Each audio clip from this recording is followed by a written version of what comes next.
Praise the lord. దేవుని నామానికి మహిమ కలుగును గాక. యేసుక్రీస్తు నామంలో మీ అందరికి శుభములు. చూడండి, వాక్య భాగంలోకి వెళ్తే మత్తయి సువార్త 25వ అధ్యాయము 14-30 వరకు చదువుకుందాం.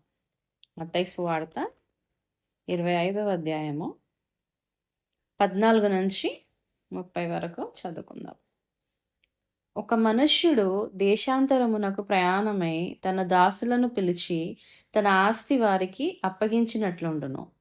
అతడు ఒకనికి 5 తలాంతులను, ఒకనికి 2, ఒకనికి 1 ఎవని సామర్థ్యము చొప్పున వానికిచ్చి వెంటనే దేశాంతరము పోయెను. 5 తలాంతులు తీసుకొనిన వాడు వెళ్ళి వాటితో వ్యాపారము చేసి మరి 5 తలాంతులను సంపాదించెను.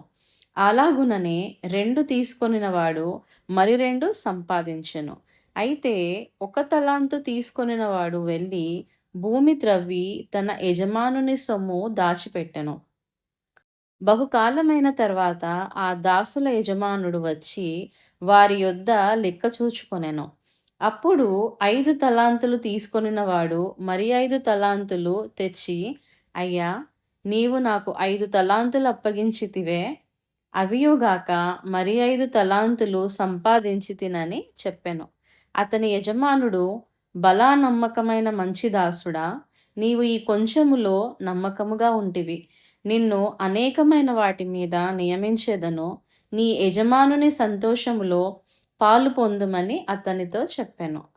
అలాగే 2 తలాంతులు తీసుకొనిన వాడు వచ్చి, అయ్యా, నీవు నాకు 2 తలాంతులు అప్పగించితివే, అవియుగాక మరి 2 తలాంతులు సంపాదించి తినని చెప్పెను.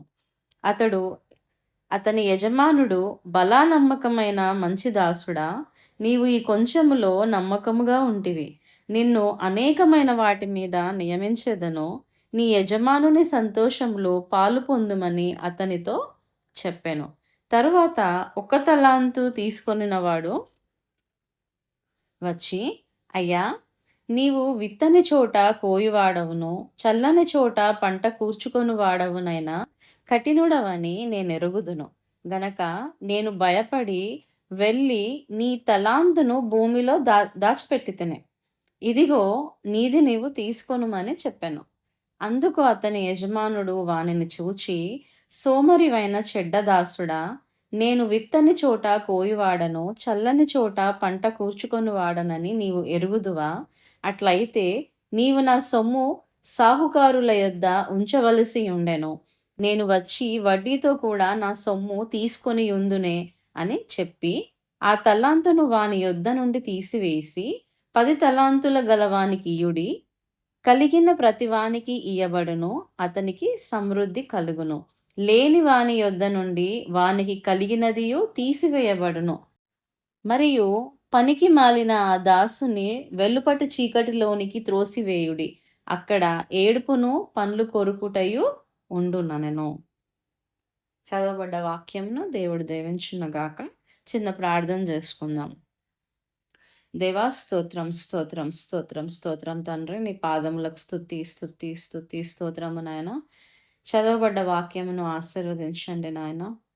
నన్ను నీ సిలువ చాటున మరుగు చేసుకొని నా నోటిని నీ బూరగా వాడుకోమని ప్రార్థిస్తుంటున్నాను. విత్తబోచున్న వాక్యముని మా హృదయంలో నీరు కట్టి ఫలింప చేయమని ప్రార్థిస్తుంటున్నాను. వినగల చెవులను, గ్రహించగల మనస్సును మాకు దయచేయండి. నాతోనూ మాతోనూ మాట్లాడమని నజరేయుడైన యేసు నామంలో ప్రార్థించి వేడుకుంటున్నాము తండ్రి, ఆమెన్. చూడండి, మనకి అందరికీ తెలుసు కదా, ఈ ఉపమానము మనం చాలాసార్లు చదివే ఉంటాము కదా, ఎన్నోసార్లు విని ఉంటాం కూడా, చదివాము, విన్నాము, ఎప్పటి నుంచో వింటున్నాము. మనందరికీ చాలా బాగా తెలిసిన ఉపమానం ఇది. ఇక్కడ ఏమవుతుంది, ఏం చూస్తున్నాము? ఒక మనుష్యుడు దేశాంతరమునకు ప్రయాణమై తన దాసులను పిలిచి తన ఆస్తిని వారికి అప్పగించినట్లుండును. ఒక మనుష్యుడు వాళ్ళ దాసులను పిలిపించి వాళ్ళకి అతను దేశాంతరం పోయే ముందు వాళ్ళకి తలాంతులను ఇవ్వడం జరుగుతుంది. ఒకరికి 5 తలాంతులు, ఒకరికి 2 తలాంతులు, ఒకరికి ఒక్క తలాంతు ఎవరి సామర్థ్యం చొప్పున వాళ్ళకి ఇచ్చి అతను దేశాంతరం వెళ్ళిపోతాడు. ఇచ్చేసి వెళ్ళిపోతాడు అతను. వెళ్ళిన తర్వాత 5 తలాంతులు తీసుకున్న అతను ఏం చేస్తాడు? వెళ్ళి వాటితో వ్యాపారం చేస్తాడు. వ్యాపారం చేసి 5 తలాంతులకి మరి 5 తలాంతులు సంపాదిస్తాడు.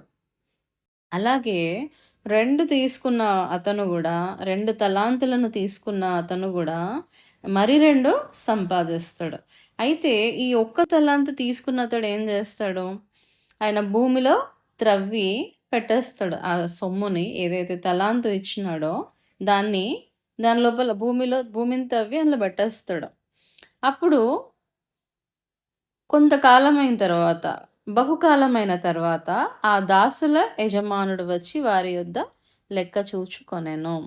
అప్పుడు బహుకాలము తర్వాత ఆ దేశాంతరం పోయిన ఆ యజమానుడు తిరిగి వచ్చి వాళ్ళ దగ్గర లెక్క చూసుకుంటా ఉంటాడనమాట.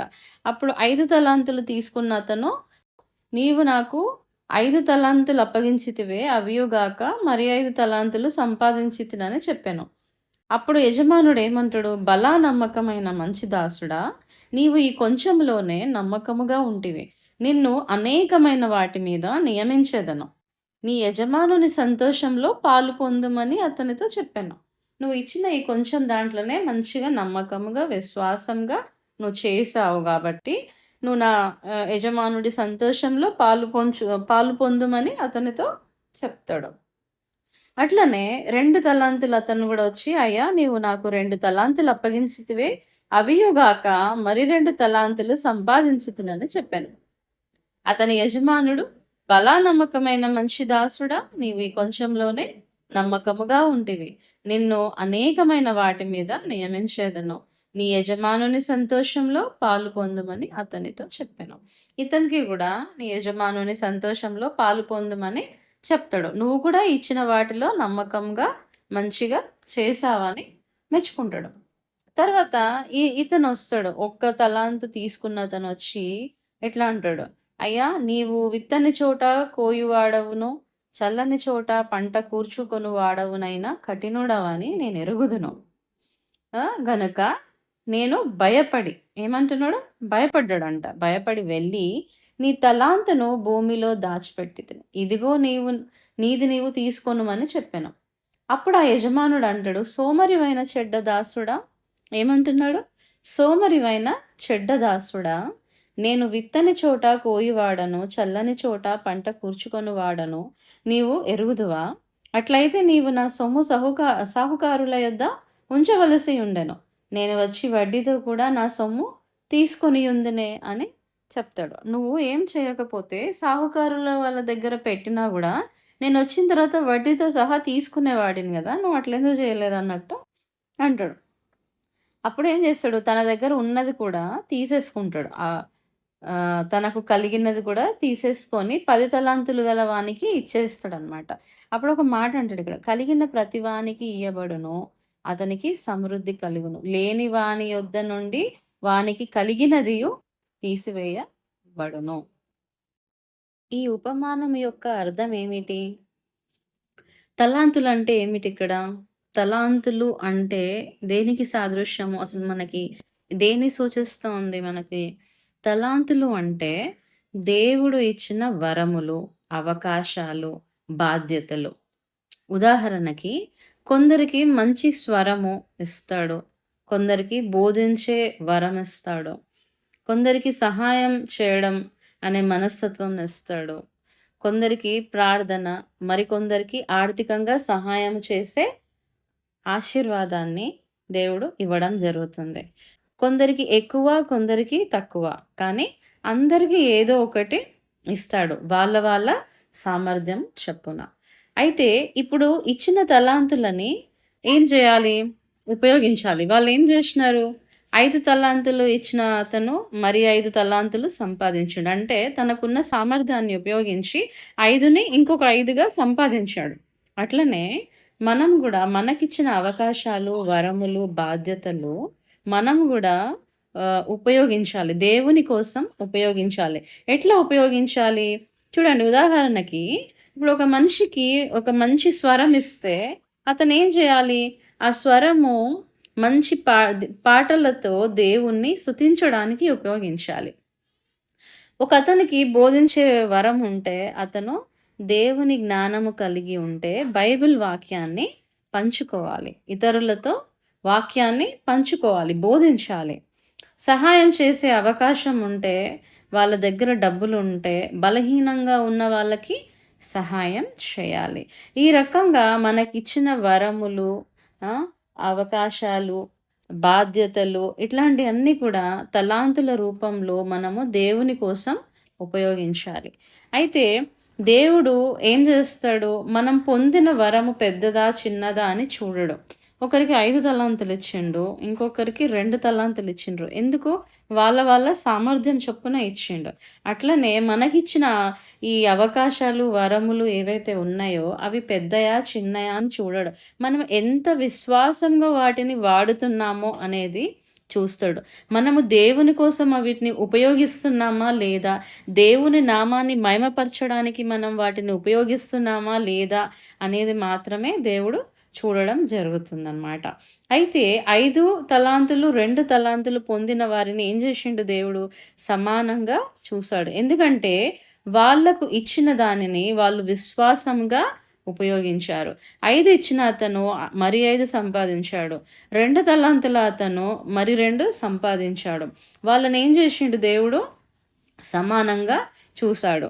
ఇక్కడ ఒక్క తలాంత్ అతను ఏం చేసిండు? తీసుకెళ్ళి దాచిపెట్టడం జరిగింది. భూమి త్రవ్వి భూమిలో దాచిపెట్టిండు. దాచిపెట్టడం అంటే ఏంటిది? దాచిపెట్టడం దేన్ని సూచిస్తుంది ఇక్కడ? దేవుడిచ్చిన వరాలను, దేవుడిచ్చిన అవకాశాలను, దేవుడిచ్చిన ఈ ఆశీర్వాదాలను మనము వృధా చేస్తున్నామంట. మనకి దేవుడు మన సామర్థ్యం చొప్పున అందరికీ ఇచ్చిండు. మన సామర్థ్యం చొప్పున ఎన్ని తలాంతులు ఇయ్యాలో అన్ని ఇచ్చిండు. కానీ మనం ఏం చేస్తున్నామంట, వాటిని దాచిపెడుతున్నామంట.